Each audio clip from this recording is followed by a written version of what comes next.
told me, hey, I got something fantastic to tell you. He said, I am affiliated with people that speak with the spirits of the dead. How would you like to talk to the spirit of your dead mother? And I was shocked. I was shocked. He said, you wouldn't be afraid of talking to the spirit of your dead mother, would you? Well, I said, I'll tell you what, I would have to give that some thought, because it's something I never thought about before in my life. Heart Research Center presents A Trip into the Supernatural with best-selling author Roger Morneau. While still a young man in the city of Montreal, Roger Morneau became involved in the worship of demons. In this two-part series, Roger gives us a first-hand account of his harrowing brush with the powers of darkness and ultimately his divine rescue. Also joining him are Cyril and Cynthia Grossi, the very couple who first pointed Roger from the darkness to the light. Conducting this exclusive interview are Dan and Karen Houghton of Heart Research Center. Let's now join the Houghtons and Roger Morneau as we together enter part one of A Trip into the Supernatural.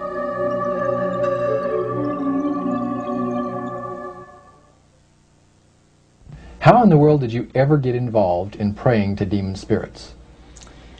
Well, when I came out of the Navy after World War II, I was looking to take up a trade in Montreal, Canada. And at that time, I ran across a fellow that had been on a particular ship with me. And he said, hey, Morneau, you're alive. How nice to meet you. He says, let's have dinner tonight. I said to my boss, can I have the evening off? Because I was the assistant to the Windsor bowling alleys and billiard, you know. It's the high-class place in Montreal where all the dress manufacturing people go and relax. So I got the evening off, and I went out, we went out and had dinner. He told me, hey, I got something fantastic to tell you. He said, I am affiliated with people that speak with the spirits of the dead. How would you like to talk to the spirit of your dead mother? And I was shocked. I was shocked. He said, you wouldn't be afraid of talking to the spirit of your dead mother, would you? Well, I said, I'll tell you what, I would have to give that some thought, because it's something I never thought about before in my life. Most of us probably haven't. A little afraid of something like that. Well, he says, you know, it's written all over your face. You're afraid of going to a seance. But he says, I know you. He says, you're going to come. And then he started to tell me how brave I was when I was aboard ship, you know, different things. He says, you're not the same man. You're changed. You're chicken. That's all I needed to hear. I said, when do we go to a seance? So one Saturday evening, we were in the place. It was the very first time. Very beautiful place. A medium was a lady. She had a gorgeous new home in Montreal. And there were about 20 invited guests there, which I was one of them. And she communicated with the spirits for different people there, and telling them what the spirit said. And then there was one lady that had been talking almost continually before the seance started, and she didn't believe in the dead appearing and all of this and all that. And she said, well, I would have to see my dead sister, she says, to believe it. So while this the seance was going, one man said, I would like to talk to my friend that died 6 months ago, but I don't want him to appear. Just want to talk to him, because he says, I don't trust you talking to my friend for me. So the medium says, let me inquire of the spirit. Yeah, the spirit will talk with you. And that big masculine voice was heard in the place. It says, hi, Frank. It's nice of you to ask for me to talk with you. And they had a little chat. And after it was over, Frank says, this is the greatest thing on earth. to be able to talk with the spirits of the dead. Then the medium said, we have a very special surprise tonight for you people. A spirit will manifest itself openly here in a few minutes, and it's like a big gust of wind hit the building and right through the wall. Now the lights weren't terribly bright, but they were like living room lights, a couple of floor lamps, and maybe some of these, and that translucent being seemed to come right out of the wall. How did you feel right at that moment? It's almost like my heart stopped a little bit. Okay, very weird feeling. So it was a lady in a beautiful evening gown, swirling. And she said to Mary, my dear sister, you are so wonderful to have asked for me. And Mary fainted and fell right off her chair on the floor. And a couple of guys jumped up and picked her up, and spirit gone. And that was the beginning of it. That's how you got into it. Yeah, that's the way I got into it. After a while, you see, there's something interesting about the human mind. You can adjust to an awful lot of stuff. You can adjust to a lot of things that would terrify you to begin with. After a while, they become common and ordinary. So you mean contact with the supernatural can become commonplace and ordinary and doesn't bother anybody? Yeah. In other words, the more that you do it, you're not uncomfortable. That's right. It's just not an uneasy feeling. Yeah. So how did you feel about it? Then I got into a secret society that worshipped the spirits, you see. Well, how is that different from the seance, Roger? It happens that the seance are not involving in many ways. But when you get into a secret society of spirit worshippers, then, and especially when you're invited there by the direction of the higher-ups in the spirit world, you never get out of there alive. And this is exactly what my friend and I were up against. We didn't know anything about it. And there was a very, very popular big band leader. Jazz musician? Band, yeah. Very famous. He played a lot in Montreal, Canada, Vancouver, the big cities. And one night we went to one of these seances, and he was with his wife. Now the spirits had told him what to do. Spirit told him, there's two of these guys, give the names, and your wife will want to talk, we'll make it so that your wife will want to talk to the medium when you say that you want to go home because you're tired. As soon as you see that these guys are starting to want to leave, then leave with them at the same time. And as you get outdoors, you ask them if they're driving. They'll say, no, they're going to take the tramway a couple blocks away. Well, you invite them to get in your car with you, and that you will take them to a fancy restaurant and treat them to some good food and talk about the merchant navy. And that's what the guy did. And there we were in this plush restaurant, pulled into a little alley, and I can still see it like it was yesterday. Just enough room to pass the car, back alley, that happened to give on a restaurant that was on St. Catharines Street, which is the main street of Montreal. And that was quite an evening. So Roger, you're at this restaurant. What happened? Well, after we were seated, in entering there, the place was just full, packed tight. But there was a couple of tables against a wall that had a reservation sign on it. And the owner of the place recognized the band leader and came and said, good evening, and you gentlemen want a table. So you're one of the reserve people. So we sat there, and we had our favorite alcoholic beverages, you know. And as we talked, the band leader says, how long have you fellas been involved with sorcery? And he shocked us a little bit, and I said, exactly what do you mean? Well, he said, you know, what you people are doing, talking to the supposed talking to the supposed spirits of the dead.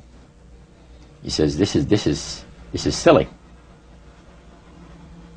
And this man had been at the seance with you. Yeah, oh yeah. And he's telling you that it's silly what you've just done. Because see, my wife, he says, goes to the seances because she gets comfort and she gets something good out of it, good feeling out of it. And she lives for what the spirits are going to see that the future is going to be like. To me, he says, I can't bother with this stuff. He says, I want power. I go right to the source of power. And he says, how do you think that I became famous the way that I am? Well, I said, you must have had some good luck. Well, he says, there's no such thing as good luck. He says, there's either some power working for you somewhere, or you don't get ahead in this world. Not in my type of occupation. So it went from there. We got talking about spirit worship. Did it intrigue you? Or did it make you want to find out more about what exactly he was talking about? Yeah. So he said the supposed spirits of the dead that you're talking with are demon spirits. They're fallen angels. They're beautiful beings. Just set it out, just like that. Oh yeah. It didn't make you uneasy when he said they were Well, just it shocked you a little bit, something that you first hear mentioned to you. He said, you guys have got a great future ahead of you. Because we've been told, the high priest of our society, secret society, has been told that the master has very special plans for you too. Now, what did he mean by the master? Satan. And we were interested to hear more about it. And he told us, he says, look, we worship spirits. We worship Lucifer and all his angels. They're just as beautiful as they did before they were cast out of heaven. He says there was a misunderstanding in the whole thing. He says among the inhabitants of the galaxies. And he says our master was misunderstood. And God did not bear with him like he does with people that make mistakes today. So we're in a warfare, good against evil. And we happen to be the evil ones, but we're not that bad. He says, I look at this business between the forces of good and evil. He says, you believe in one person believes in God, and everyone believes in Lucifer. It's like politics. So the great controversy is real. And you've heard someone talk about it that's on the other side. And to these people, they are sold to the fact that Christ will not return to this planet with power and great glory. He's going to abdicate all claims to the planet, because the high priest once said that Christ will abdicate all claims to the planet because he knows that it is lawfully and rightfully Satan's. And at that time, he says, Lucifer, you mentioned Lucifer a lot of times, but he mentioned Satan also. He says, the master, usually they like to talk about the master will resurrect his people from the graves. Now, George is telling you all this, or the high priest? George. Okay, when the evening wound down, and you're putting a cap on all that, you guys had consumed some alcohol. Yeah. And did you feel like that there was kind of a one-shot deal? You didn't know if it ever happened again? What happened after that? He said, no, I said, listen, guys. He said, I like to have you, he says, meet some of our people. What about next week, Wednesday evening? I'll pick you up at your place, and you're invited to one of our services. Services? Like a church service? Yeah, something similar like that. It's a testimonial to the spirits, how the spirits have blessed your life. See? So, when we left there, I said to myself, this guy's half drunk. I'm not going to hear from him again, But it was true. Wednesday night came, he was there with his big Lincoln, step in, and we went to one of the most beautiful area of Montreal. And the place was a mansion. Now, a mansion is usually very large. We'll call this a small mansion. It was beautiful. Most beautiful place. Yeah. Roger, your friend George took you and Roland to this mansion where people worshipped the demons. Mm-hmm. What was it like there? What kind of people were there? Well, it was a big surprise for me, as I kind of made up in my mind an idea that they were going to be rough-looking characters. But as we entered the place, I was amazed to see that they were all very well dressed, well mannered, and that a lot of the people, as we were being introduced to people, were professionals, doctors, attorneys, a lot of business people. And see what they had a praise session to the gods, which is the spirit counselors, which are in charge of legions of spirits, of demon spirits. And they talk about what the Lord of their lives has done for them, because they call on particular spirits, like the god Nehushtan, which you read in 2 King about. The Israelites worshipped the golden serpent that Moses had made. Mm-hmm. Well, behind the spirit worship, behind that, they were worshipping the serpent. They were actually worshipping this spirit Nehushtan. And the same spirit Nehushtan is, the priest was telling us, that the medical doctor that was telling us how he was making operations that had never been made before, because people had to be awake, yet have no feeling. He was able to, carry on the surgeries that had not been done before. Mm-hmm. But the spirits would give that capacity to be able to operate without people feeling any pain and things. And also without no problem with the blood, because as he would cut his incision, because incisions, everything open and with no blood running. Mm-hmm. So he could do the work that has not been done before. So. Now, I recall reading in your book that at this praise worship service they had, they would sing hymns. Why would they sing hymns in a demon worship? Yeah, this was kind of a big surprise to me when that took place. The priest said, "Hey, let's go down to the worship room of the gods and have a praise session, a singing session." So we go down there, and what did you think they pass around? Church hymnals, Christian church hymnals. And I couldn't believe this. I said, "What's his business?" So the priest says, "Well, now," he says, "for those of you that are new, let me tell you that this is the most feasible way," he says, "to please the spirits. It's to deride Christ and his people, and his church and all that." So they sing out of Christian hymnals. They didn't sing Christian words to the hymns, however. Well, they changed a lot of them. Mm-hmm. Yeah, and not for the good. It's a form of blasphemy. Yeah. Such as you see today in the rock music world. You see the entertainers; they have these crosses. Mm-hmm. Ladies got earrings, crosses. Mm-hmm. The guys got the cross. This is a form of blasphemy, a form of deriding Christ. You see, spirits cause the people to do that, to find pleasure in wearing this type of emblem, which is the cross is the emblem of the crucifixion of Christ to the Christians. So what were your impressions the first time you went down into that worship room? Well, it was, we'd been there maybe a half a dozen times, and the high priest told us after the meeting was over, he wanted to talk to us, my friend and I. So after most people had left, he says, "The master of my life has revealed to me that it is time for you people to become acquainted with the worship room of the gods."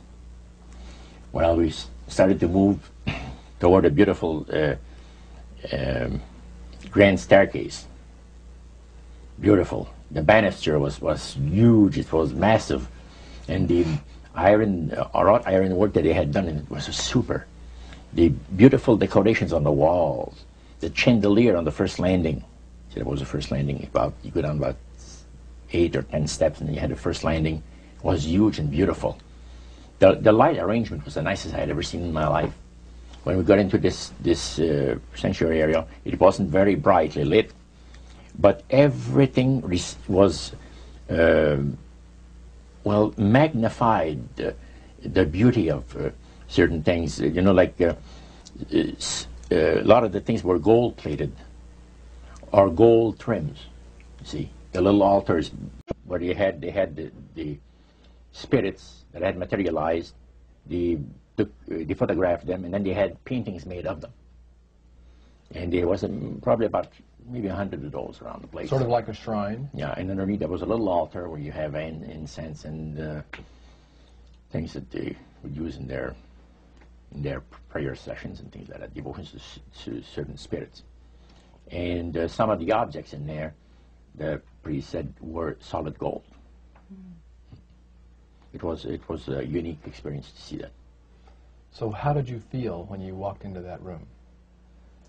I felt that these people had power, and they had a lot of it. Did that attract you?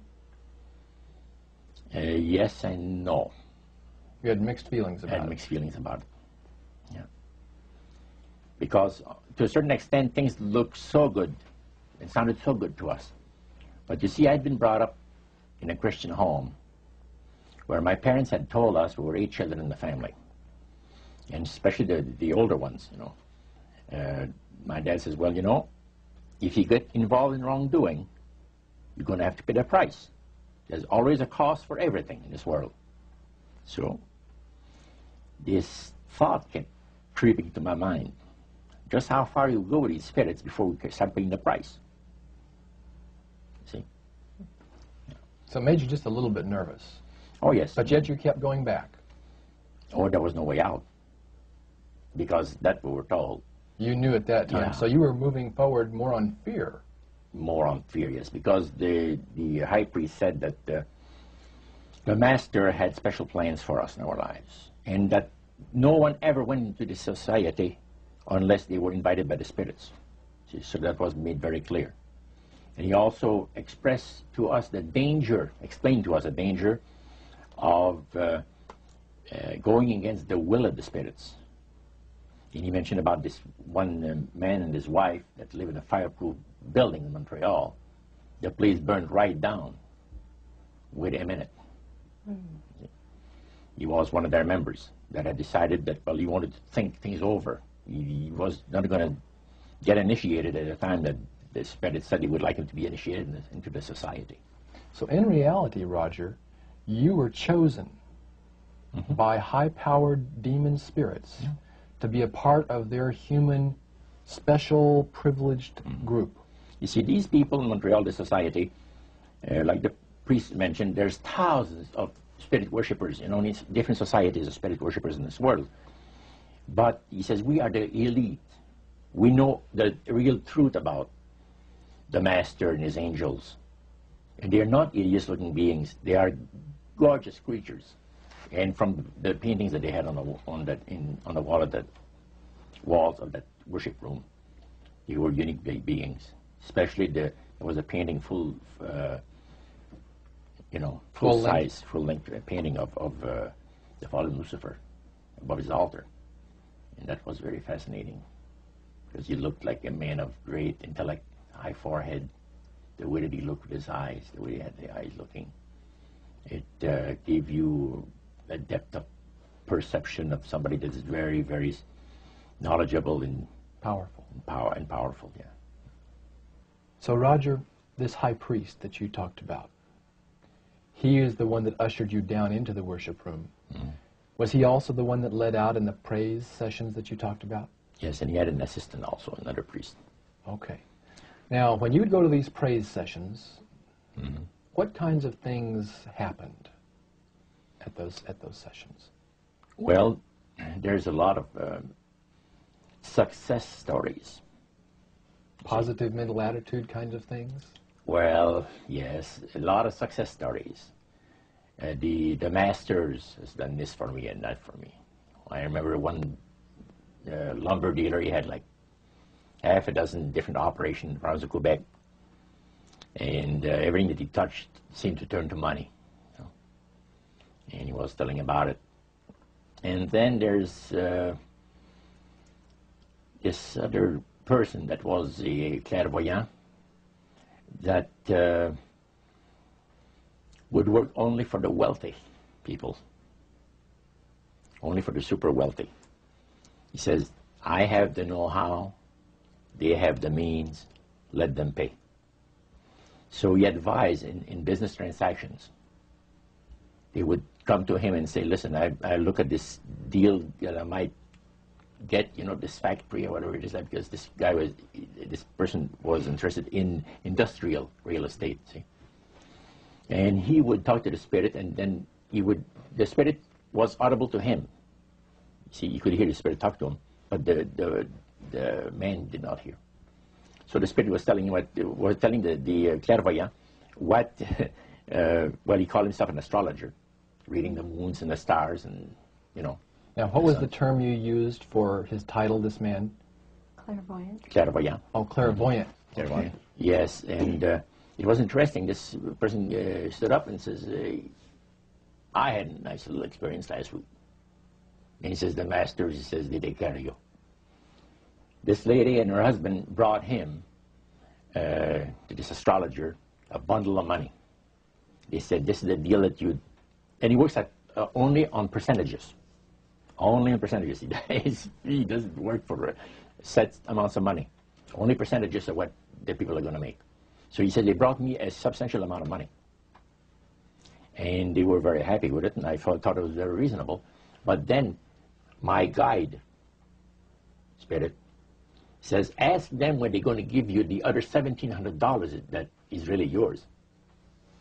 And he says to the folks, I would like to know now, before we leave here, when will you have the $1,700 to give me?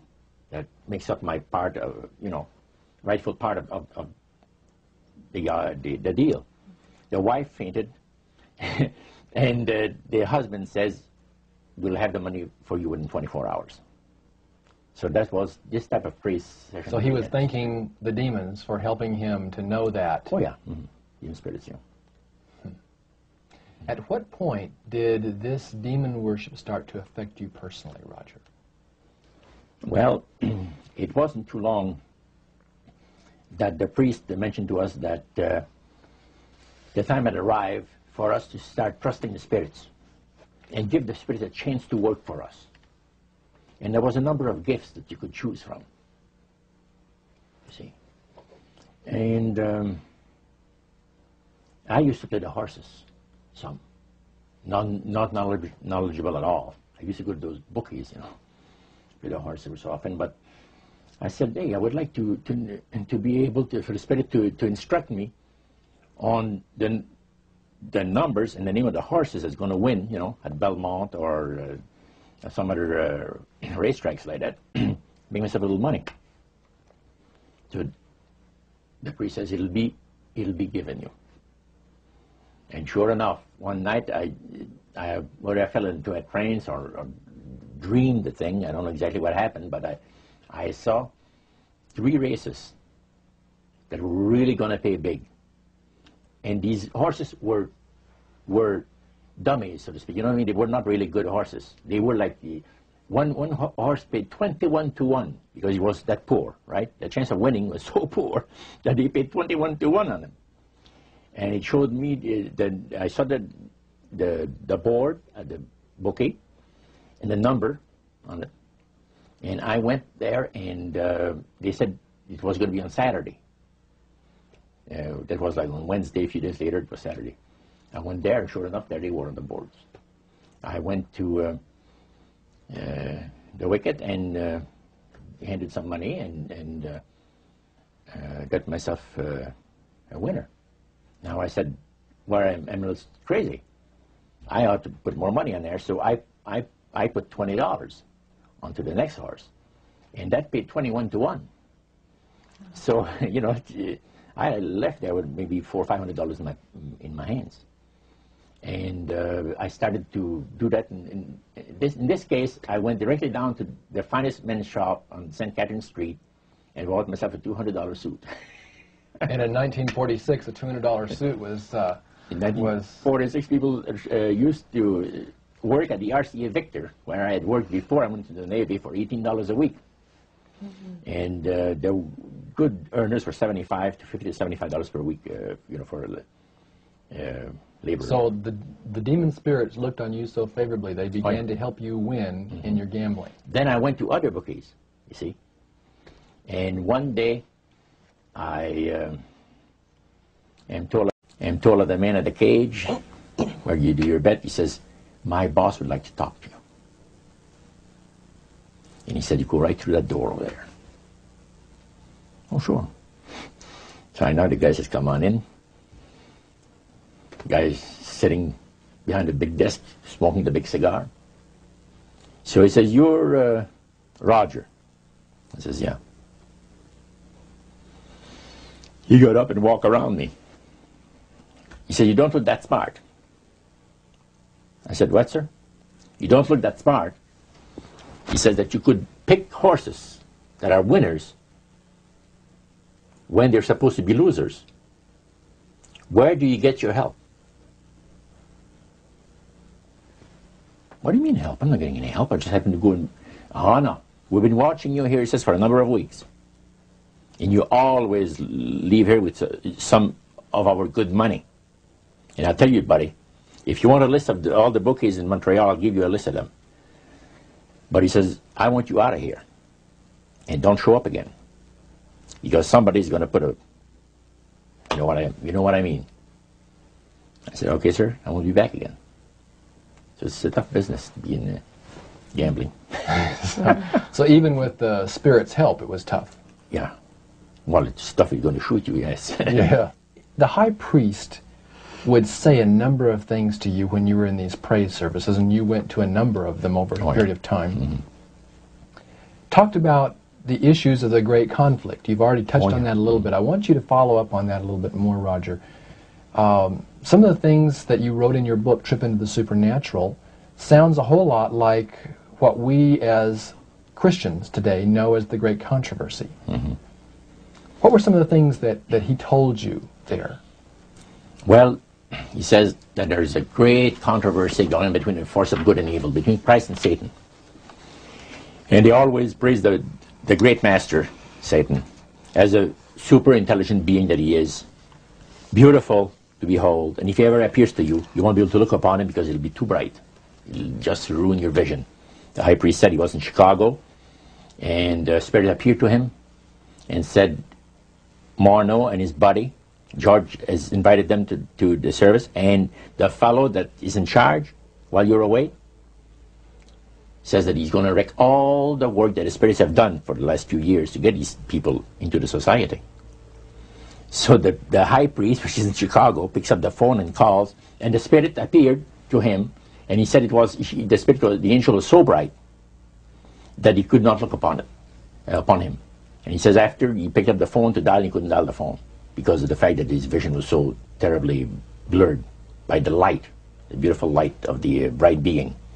And he asked, dial 0, and the operator came on, and she had to, dial for him.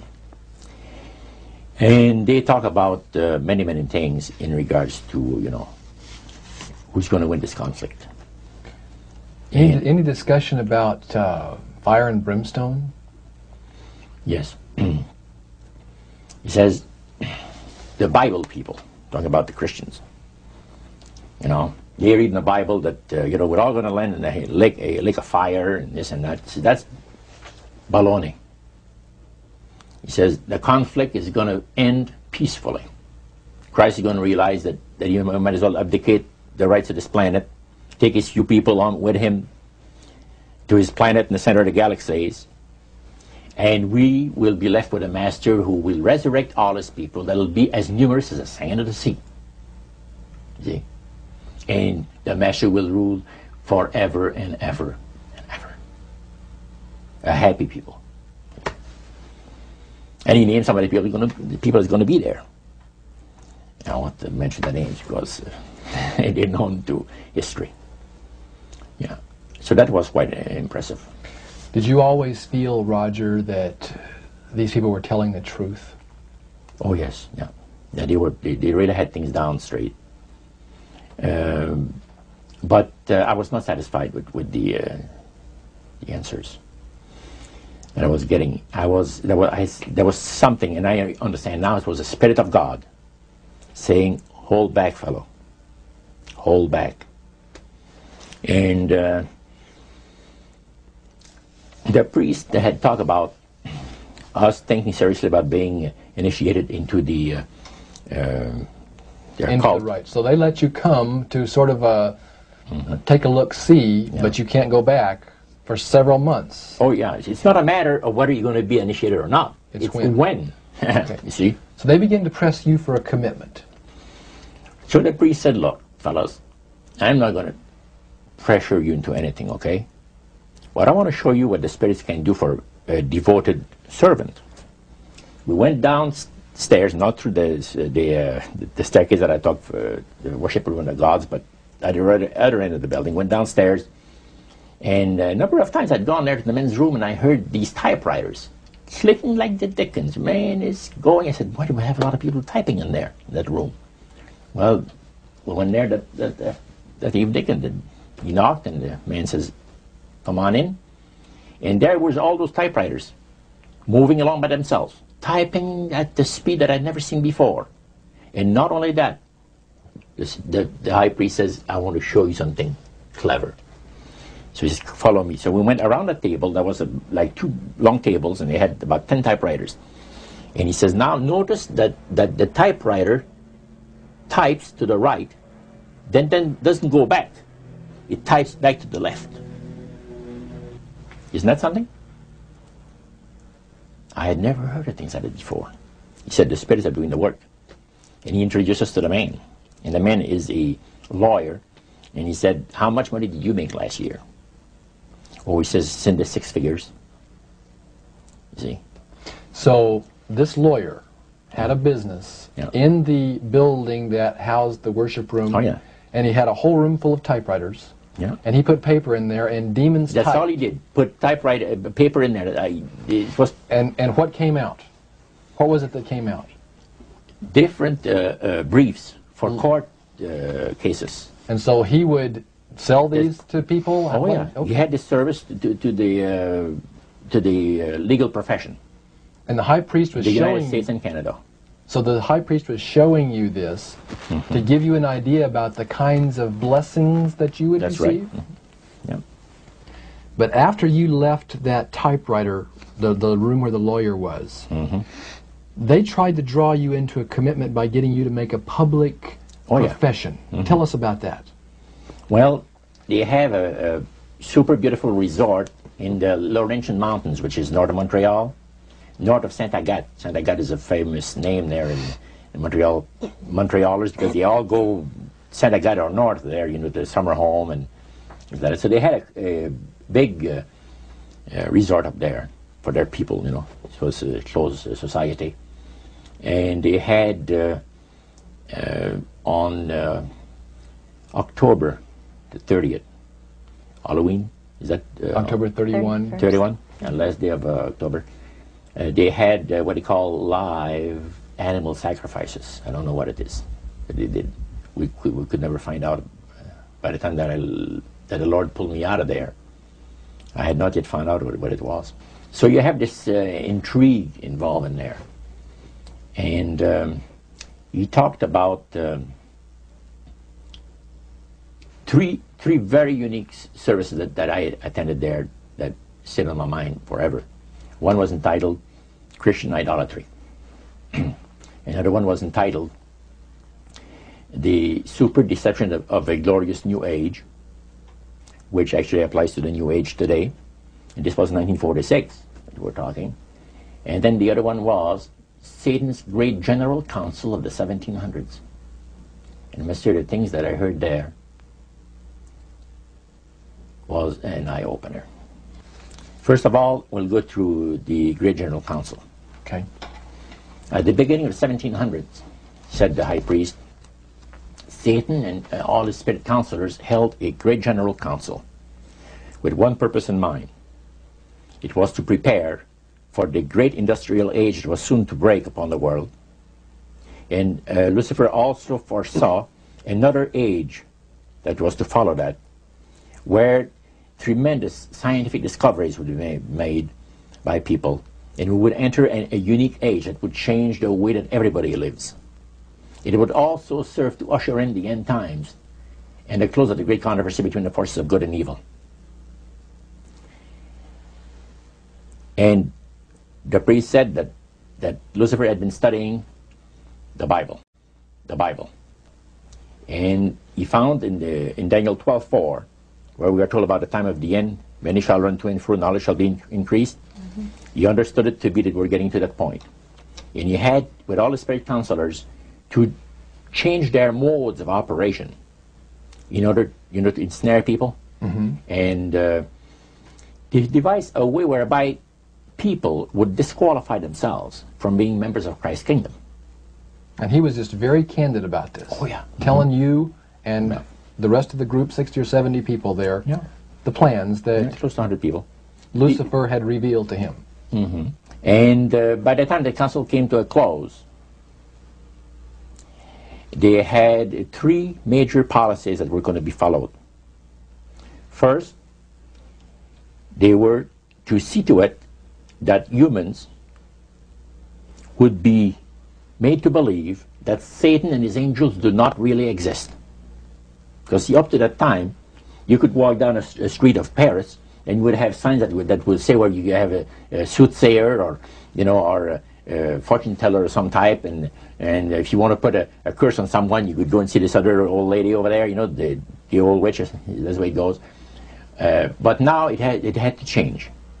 Lucifer says we have to make sure that people, humans, get to believe that Satan and his angels do not really exist. You know, Roger, that's interesting because a recent research study report that I read indicated that in a national survey, I believe it's over 75% of people do not really believe in a real tangible devil. But there is one. Oh, yeah. Now, the next thing, the 3 parts policy that they had adopted there, the second one was to find a way of being able to get total control of people's minds. And that would be done by taking hypnotism out of the realm of the occult and introduce it as a new science for the benefit of mankind.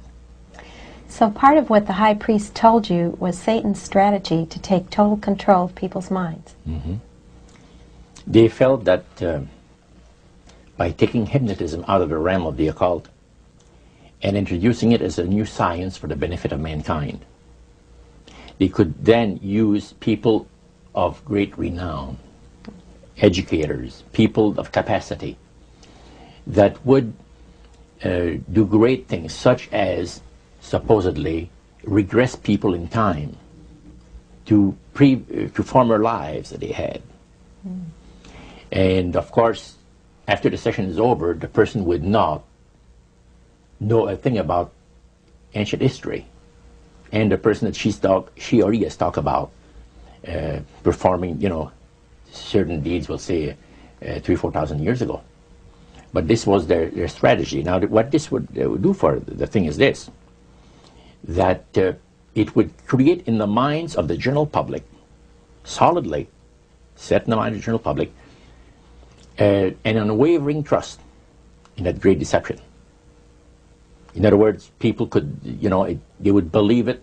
This person was hypnotized, was regressing time to, former lives, and did this and did that, and no deception. Maybe Alexander the Great, we'll say, and some of his generals and people like that.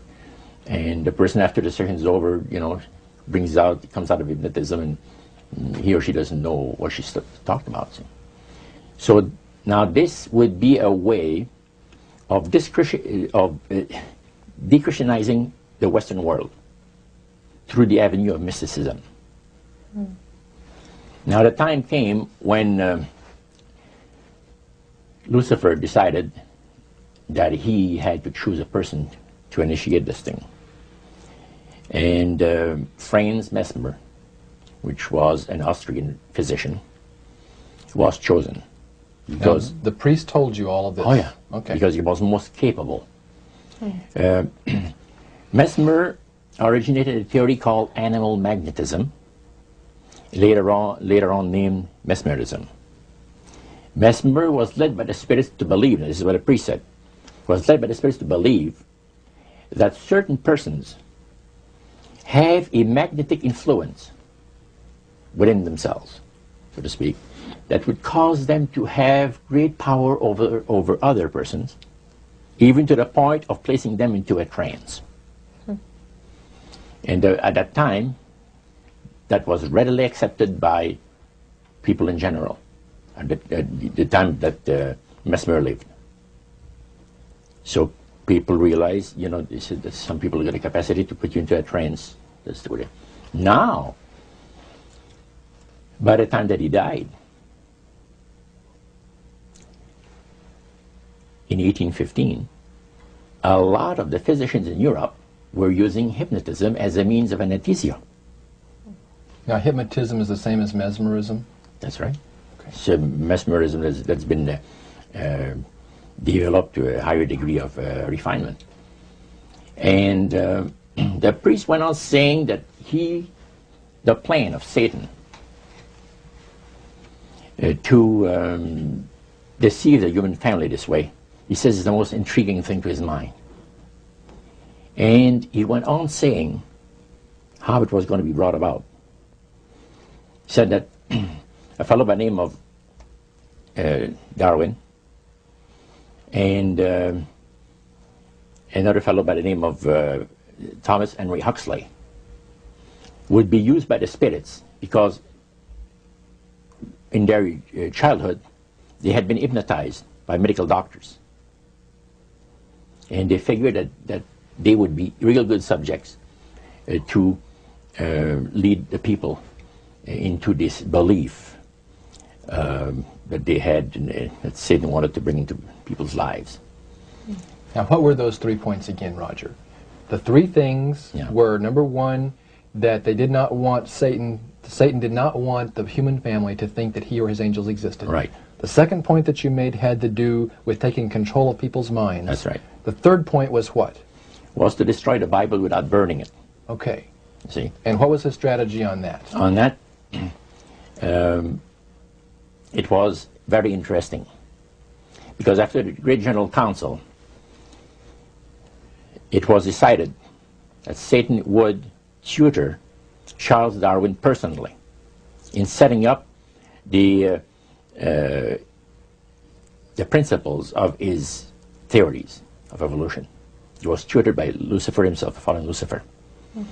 And at that time, it was understood, Satan and his spirit counselors understood, that if a person was led to believe in the theory of evolution, it would, in his life, destroy completely the creation week of the Bible, the fall of man, and the plan of redemption.